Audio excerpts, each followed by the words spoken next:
Sud Radio, 19h-19h30, les vraies voix du sport. Deux rendez-vous ce soir dans les vraies voix du sport. Une partie consacrée au football avec l'actualité. Marie Dompère vous en a parlé, les quarts de finale de la Ligue des Champions avec notamment le fameux Manchester City Bayern Munich. Et puis dans un deuxième temps, nous évoquerons cette semaine où nous avons célébré les JO, J-500 jours. Yann Cuchera, le manager de la préparation des Jeux Olympiques pour l'Agence nationale du sport, fera le point avec nous. Mais d'abord, comme je vous l'annonçais, il est devenu une référence dans les entraîneurs français après être passé notamment par trois ancien joueur de Coupe d'Europe, justement avec l'AS Monaco, Bruno Irles. Bonsoir Bruno. Bonsoir Frédéric. Bon, on vient de parler de ce tirage au sort. Le moins qu'on puisse dire, c'est que ce Manchester City Bayern Munich est le gros truc, quoi. Ah oui, c'est un alléchant, très alléchant match qui nous attend. On l'attendait plus tard, hein. On va pas vous le cacher, le tirage n'est pas truqué, parce qu'on l'attendait plus tard ce match, s'il va, et notamment ce côté du tableau, parce qu'on se retrouve avec un côté de tableau avec Manchester, avec le Real, avec le Bayern et Chelsea, voilà. Et Chelsea. Et enfin bon, c'est pour ça que je vous parlais de Manchester, le Real, le Bayern, pour moi qui sont trois favoris de cette Champions League. On va dire que les trois gros favoris sont dans la même partie de tableau, puisque maintenant on tire aussi les demi-finales. Bon, ça n'aura échappé à personne, cher Bruno Irles, il n'y a pas de club français en Ligue des Champions, il n'a plus non plus de club français en Ligue Europa. Oui, il y en a dans la petite Coupe d'Europe, on y revient dans un instant, mais j'aimerais que vous nous disiez pourquoi. Qu'est-ce qu'ils ont, nos clubs français? Ils avaient tout. Certains d'ailleurs avaient eu un tirage plutôt favorable, je pense à ceux de la Ligue Europa. Oui, alors il y a deux aspects. Déjà au niveau de la Ligue des Champions, on voit que ce sont des gros collectifs qui passent. On parle du Bayern Munich, on parle du Real, on parle de Manchester, on voit des gros collectifs. Et les gros collectifs, ce ne sont pas forcément des sommes d'individualité. Comme le PSG. Comme le PSG. Voilà. Qui explique que ces clubs forts, ces institutions fortes se retrouvent dans le dernier carré, dans les derniers 8, et que nous, Français, n'y sommes pas. Le Paris Saint-Germain n'y est pas ou a du mal à y aller parce que le collectif, l'institution n'est pas assez forte aujourd'hui. Et concernant la deuxième Coupe d'Europe... donc il y avait Rennes, il y avait Monaco qui pouvaient largement passer. Ouais. Mais oui, parce que là, ils peuvent. On a un championnat de France, je ne vais pas vous le cacher, j'ai joué ces équipes-là. Cette saison, par exemple, on a de très bons collectifs dans ce championnat de France. Vous parlez de Rennes, de Monaco, mais de Marseille, de Lille, de Lens, on se régale quand même. On a un haut de tableau qui est très intéressant et avec des collectifs forts. Le problème pour les clubs français, et c'est un constat, c'est que ce championnat prend une grosse partie pour ces clubs. C'est-à-dire que ces clubs sont obnubilés par le championnat. Rennes et Monaco, récemment, qui se sont fait sortir de la C2, ont très intérêt à bien terminer dans le championnat. Donc, ils ne mettent pas toute leur force dans la Coupe d'Europe, contrairement à d'autres équipes en Europe. Vous appelez finalement à ce que ces équipes se sentent un petit peu plus concernées par l'Europe. Alors, ce qui n'est pas le cas. Oui, non, parce que ils ont intérêt, s'ils veulent.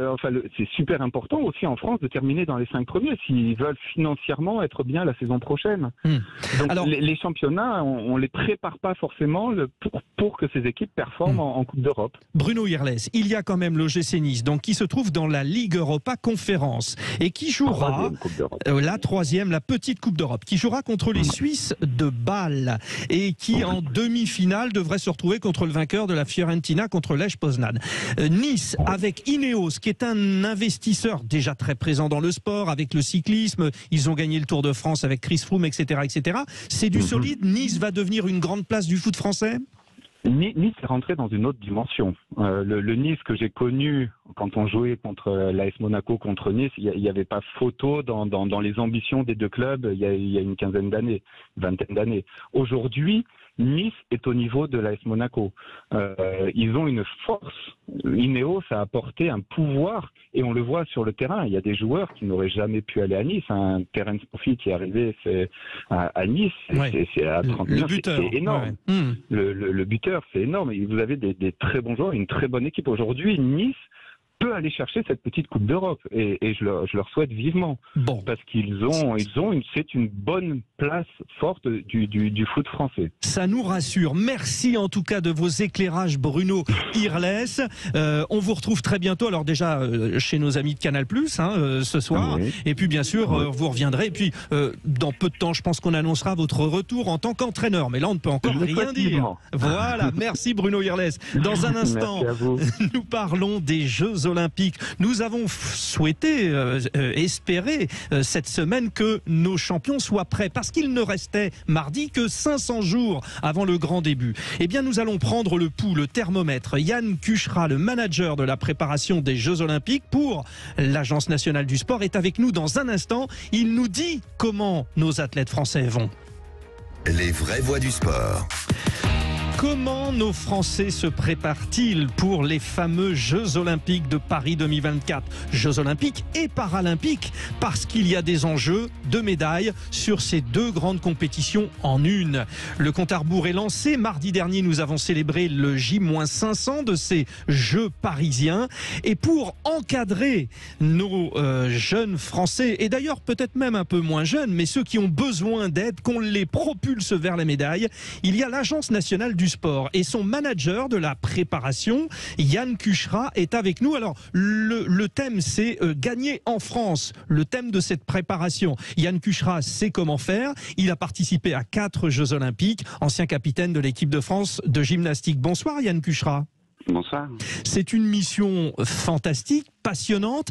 Quel est le pouls général ? Est-ce que nos jeunes sportifs qui vont découvrir déjà les Jeux Olympiques se sentent un petit peu affolés par l'immensité de la tâche ? Écoutez, c'est une mission effectivement enthousiasmante au quotidien qui nous engage énormément, toutes les équipes de l'Agence nationale du sport, avec cette volonté, cet objectif premier d'accompagner les athlètes sur les chemins de la réussite. Et je crois pouvoir dire qu'aujourd'hui, si effectivement nos athlètes sont dans leur couloir de performance et de préparation, je pense ne pas dire que l'enjeu de la compétition les écrase, mais au contraire les stimule. Ah, ça c'est bien. Et au quotidien leur donne l'énergie supplémentaire, ce petit supplément d'âme pour aller, j'espère, chercher les performances auxquelles ils croient. Donc sur ce programme Gagner en France, alors en fait c'est un dispositif, je reprends les termes d'ailleurs, qui vise à mobiliser l'écosystème sportif au bénéfice de la performance du sport français. Comme à chaque fois il faut de l'argent, le nerf de la guerre, vous avez cet accompagnement parce que dans un premier temps vous identifiez les besoins de nos sportifs aussi d'un point de vue économique. Oui, il faut prendre les choses par le début, c'est-à-dire qu'aujourd'hui, dans le sport français, il y a un certain nombre d'institutions qui œuvrent au quotidien des athlètes avec des compétences et des expertises différentes, mais souvent qu'ils le faisaient dans leur couloir, tout seuls de leur côté. L'Agence nationale du sport a été créée pour fédérer tous ces acteurs dans une gouvernance partagée, pour essayer de faire mieux, pour révolutionner un peu le système du sport français. Et Gagner en France vient finalement transformer tout ça de manière encore plus concrète, dans un grain très fin, puisqu'aujourd'hui, qu'il s'agisse du ministère des Sports, du comité olympique, du comité paralympique, de la commission des athlètes, de la délégation interministérielle aux Jeux, de l'association des DTN, des établissements INSEP, etc., etc., on est tous réunis pour que nos expertises et nos complémentarités s'agrègent et qu'on soit dans une logique de complémentarité et non pas de concurrence. Voilà. Bon. Yann Cuchera, d'ailleurs, nous pouvons imaginer que vous êtes obligé de faire des choix. Peut-être que Julien Alaphilippe, le cycliste, peut-être que Rudy Gobert, le basket, n'ont pas besoin de cette aide. En revanche, tous nos médaillés potentiels, Enzo Lefort en escrime, Clarissa Agbenienou pour le judo, tous ces sports, on va dire qu'économiquement, c'est difficile aujourd'hui pour tous ces athlètes de se préparer. Oui, alors économiquement c'est une chose et je crois pouvoir dire qu'on a largement avancé sur l'accompagnement du suivi socio-professionnel des athlètes, puisque aujourd'hui beaucoup moins de sportifs de haut niveau seront sous le seuil de pauvreté au quotidien et donc il y a un accompagnement beaucoup plus fin. Oui, parce que certains étaient sous le seuil de pauvreté, Yann Cuchera.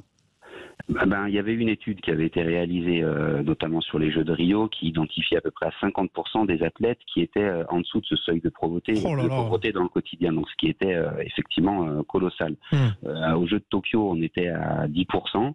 l'objectif affiché par Claude Onesta et les équipes qui travaillent sur ce sujet à l'agence est d'arriver à 0% pour les athlètes qui participeront aux Jeux de Paris. Donc voilà, progressivement on gagne des étapes. Et on en est très content. Mais je voudrais insister sur le fait que l'accompagnement du gagnant en France ou de l'Agence nationale du sport, c'est pas uniquement l'accompagnement financier. Oui, parlons maintenant du sport, effectivement. Allons-y, Yann Cucherat. Alors là aussi, il y a une sélection parce que vous ne pouvez pas aider tout le monde. Vous avez déjà identifié les potentiels médaillés, c'est ça déjà, hein ? Alors évidemment qu'on regarde dans un détail très très fin quelles sont nos grandes chances de médaille, donc les athlètes qui ont réussi sur des championnats du monde ou des compétitions de référence à faire des podiums, ceux qui en sont tout proches et ceux qui, dans leur trajectoire de performance, sont en progression et sera en capacité de faire des médailles aux Jeux. L'agence et notamment le pôle haute performance, on a été calibré pour ça, pour transformer ces chances de médaille en or, en argent ou en bronze lors des Jeux de Paris, lors des Jeux de Milan, lors des Jeux de Los Angeles, etc. etc. Ouais. Donc on les accompagne plus précisément, mais ce ne sont pas les seuls. On accompagne aussi la jeune génération, tous ceux qui potentiellement peuvent être sélectionnés aux Jeux, parce qu'on sait que sur une Olympiade ou une Paralympiade, il y a des surprises et que des personnes qu'on n'attendait pas sont en capacité d'aller décrocher leur médaille. Oui, et puis il y a par exemple des sports qui vont découvrir, parce que l'avantage aussi d'être organisateur des Jeux Olympiques, c'est que vous avez une représentativité plus forte, notamment dans les sports collectifs, le hockey sur gazon, le water-polo, qui n'ont pas l'habitude d'être à ce niveau. Là également, c'est une nouvelle histoire qui peut s'ouvrir. C'est vrai, il y a des disciplines qui n'ont pas l'habitude de participer aux Jeux. Il y a même des disciplines qui, pour la première fois de leur histoire, sont dans le catalogue officiel des Jeux. Je pense à l'escalade, au breaking, au surf. Donc c'est quelque chose de nouveau. Et la force du dispositif Gagnant en France, c'est que justement, les expériences heureuses ou malheureuses des Jeux précédents, on les met à disposition de toutes ces fédérations, des athlètes, des entraîneurs, pour essayer de gagner du temps, de gagner en performance. À ce moment-là où nous parlons, donc c'est-à-dire mardi, il y avait moins 500, donc vous faites le décompte, on doit être à 497, quelque chose comme ça. Quelles sont les principales préoccupations là ? Il y a déjà quelque chose qu'il ne faut pas oublier, c'est qu'il faut passer par des qualifications. C'est vrai que les étapes de qualification sont importantes dans bon nombre de disciplines. Il y aura quelques quotas d'office si les Français ne venaient à ne pas se qualifier parce que justement on joue à domicile. C'est pour ça notamment qu'il y aura un petit peu plus de Français sur ces Jeux. Mais au-delà de ça, je pense que tout entraîneur, tout sportif aujourd'hui en préparation ne se pose pas la question. Il travaille pour participer aux Jeux et pour gagner aux Jeux. Quand on est sportif dans l'âme, quand tous les jours on essaye de se dépasser, c'est ce qui doit nous alimenter. Et notre rôle dans le dispositif Gagnant en France, avec l'équipe de l'Agence nationale du sport, c'est de les aider et de contribuer à ce qu'ils font au quotidien. Alors, une question très simple qui amène une réponse assez courte finalement, Yann Cucherat. Combien de médailles vous escomptez ? C'est quoi l'objectif annoncé ? C'est très difficile de se prononcer. Il y a des chiffres qui ont été mis sur la table il y a quelque temps. Je pense qu'aujourd'hui, il faut faire ce que le président de la République a annoncé, c'est-à-dire se rapprocher durablement du top 5. Ce qui sous-entend de faire à peu près une quinzaine, une vingtaine de médailles d'or, aussi bien aux Jeux Olympiques qu'aux Jeux Paralympiques, ce qui est extrêmement difficile. C'est un challenge, oui. C'est un challenge. Mais quand on regarde aujourd'hui que sur les Jeux Olympiques, on a un potentiel de 107 médailles. On a identifié 107 sportifs en capacité de les faire. Ils ne les feront certainement pas tous, mais en tout cas, comment on fait pour que ces sportifs qui ont déjà fait des médailles mondiales ou qui en sont tout proches soient en capacité de transformer les faits pendant les Jeux? C'est ce qui, au quotidien, dans un grain fin, quand on travaille sur les conditions d'accueil des équipes de France, sur les stages, quand on met en place une maison de la performance de proximité collée au village, et c'est comme ça, exclusivement pour les Français. C'est comme ça qu'on y arrive. Peut faire la différence. Bon, merci beaucoup Yann Cucherat. Grand plaisir de voir un ancien champion aussi qui est au relais des autres. Bravo pour votre parcours, vous l'ancien gymnaste. Bravo aussi à Claude Onesta qui dirige cette partie sportive de l'Agence nationale du sport, lui qui a gagné tant de médailles avec les handballeurs. Merci, voilà pour les vraies voix du sport. Grande soirée rugby, ça se poursuit. L'équipe de François Trio et d'Alexandre Priam. Allez, place au rugby. Merci à Benoît Goutorbe à la réalisation.